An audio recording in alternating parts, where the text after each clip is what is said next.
The rookie of the year chase. It's kind of looking nasty, man. I'm not gonna lie. It's kind I of saw looking. Sarr is the first in place last time I checked.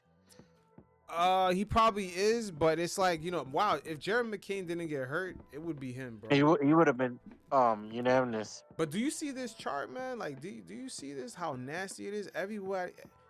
Everybody, man. Do you see how nasty this shit is? Everybody's averaging like 10 points a game, bro. Yeah, Like, this is crazy. But it but doesn't mean everyone knew this. these guys are bad. It doesn't mean these They're guys are role bad. players. No, I wouldn't say that. I would say, the level of talent in the league, it also displays that too.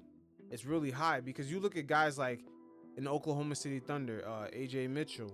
I believe he got hurt. Yeah, He has a huge impact on that team.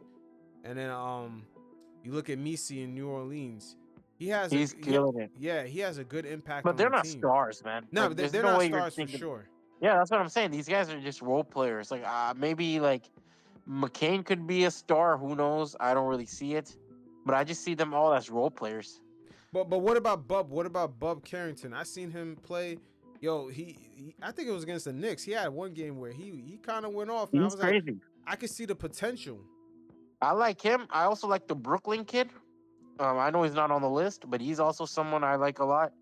There's some guys that I'm like, yeah, they're interesting. I think Ron Holland is a good role player.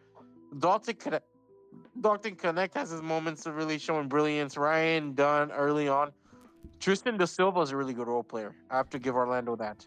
Yo, but again, a lot of these guys on this list, even though the Yeah. numbers don't jump out, I think the guy from Philly, he has the most, 15 points a game. Jared McCain, everybody else is like 10, 11 points, 9 points and below. But some of these guys, they're not yet, they're raw. I think that's where I'm getting at. A lot of these guys, I think they're gonna be good. They're just raw. Like Steven Castle Yeah. on the Spurs. When CP3 is not there anymore and he's used to the NBA schedule and then just the speed of play, I think he's gonna be a monster, man. Same thing for Bub. I think Bub, if the Wizards actually have a direction, I think he's gonna be a nice little Bradley Beal. He might end up being a Yeah. Bradley Beal type. I mean, And the that's the same thing hope. for Ron Holland in Detroit. I don't know what he has. Like he has skill, man. I just don't know. If the Pistons, they're still trying to figure out where to put him at, like how to use him. Yeah, I'm gonna do that. That's a team with a lot of talent, right? So it's gonna be very difficult to kind of fit him in and figure out what he can do. Like, cause you also look at a guy like Dyson Daniels, right? I remember Yeah, listening to him. He said that in New Orleans, he really didn't understand how to be in the NBA. He said he came into the NBA raw. So he said that he came into the NBA, he thought he had to pass the ball, make the right play, and then someone had to pull him aside and say, "Hey, they selected you 8 overall. You can go eat. Like you're supposed to be eating." And yeah. then he said that, if there's one thing he'll change is that he was really passive when he first came in the league. He didn't know how to operate. Which player you're talking about? Dyson Daniels.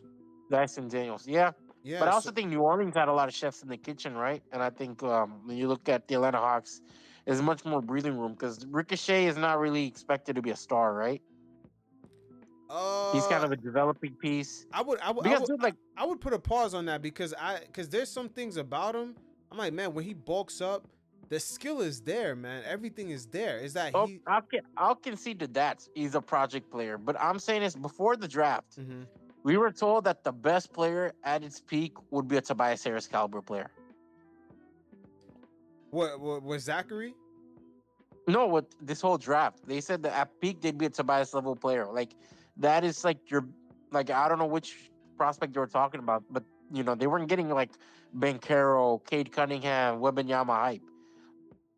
No, they weren't. They weren't. Yeah, But because like but I think this, like it was already accepted that this draft is a lot weaker. So I think it's not really a surprise that this draft is weak.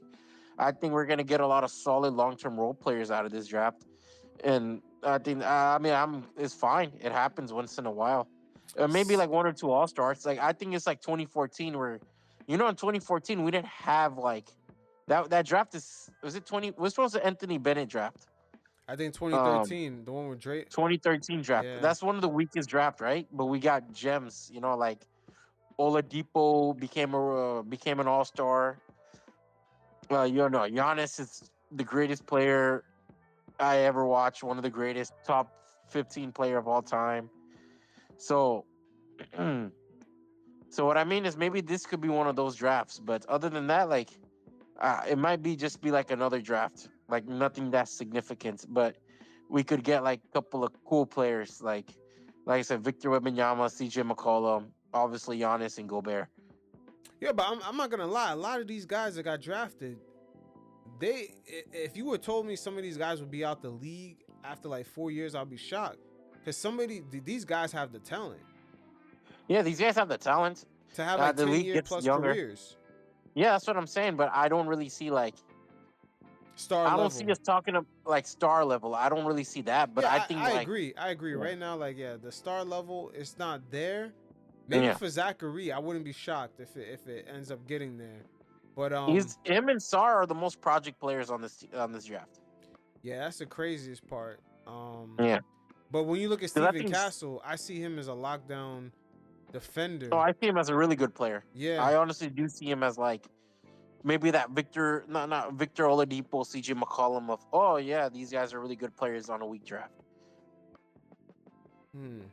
Yeah, the Spurs Yeah. got something with him because I Yeah. see what San Antonio's doing with the way Yeah. they're getting play. They're developing a very defensive team, a very lanky defensive team around Wemby. Like that shit is gonna be. Yeah. They're gonna suffocate teams when. So it's gonna be fun. Yeah, it's gonna be real interesting with the Spurs. But like you said, there's nobody really that's gonna pop off as like being a 1A guy, but they have, man, it's crazy. I don't know if the league right now is just getting a lot of raw talent that's just Yeah. very raw. You know what I mean? It's just very raw, man. Like these guys, they have the talent. I'm but gonna it's be just honest. I like- think these guys come in much more ready. I don't think so. Bro, I look at Orlando Magic. I was watching Tristan Silva play. He's inserted into the starting lineup. He does a solid job. You know what? It could just be this draft class, man. Yeah, maybe you're right. These guys, I'm just realizing, yeah, like you said, they're solid, but it takes really one draft class to change like a whole league. Like for I think I could say the 2003 NBA draft, I could say the 1996 NBA draft. Yeah. That's when it had all those players. It just takes the NBA just needs one good draft class. And They it need will a one change- generational draft class. Yeah, it will just change everybody's perspective on who's a star in the league and is the league in a good position, etc. I'm gonna be honest. I think in terms of young star, I don't really like. I think the league is in a great spot. I would say the league is in a good spot for balanced competition. Like everyone, like there's no bums. There's no one like really coming off the bench and bumming it. I mean, how many years has it been since we've seen a bust? Like Scoot Henderson is like yet to be determined, but we cannot like Jabari Smith Jr. Like I know I had harsh criticisms, but I cannot say he's a bum. Yeah, it's been a minute. Yeah, like the Anthony Bennett's. Yeah, you're right. It's been a minute, but I would say today, right? If you were like a Kobe Bryant, a Michael Jordan, a Hakeem Olajuwon, a Shaq, Yeah. You probably would have to be a Shaq in today's NBA to dominate the league. I feel like the talent level is just too high. You have too many Dyson Daniels hanging out there. You have too many, like, man, it's too many guys, man, that could just come out of nowhere and just shoot the lights out. Look at the Oklahoma City Thunder, like, 1 through 14 players, man. It's just, all of them could play, Yeah, man, it's tough, bro. Like, these guys don't have to average even 20 points a game. You got a guy coming off the bench who could drop like 20 out of nowhere. And it's like you have 2 or 3 guys that can do that. And they could play defense. And they could handle the ball. Like this is different. This is a different league, man.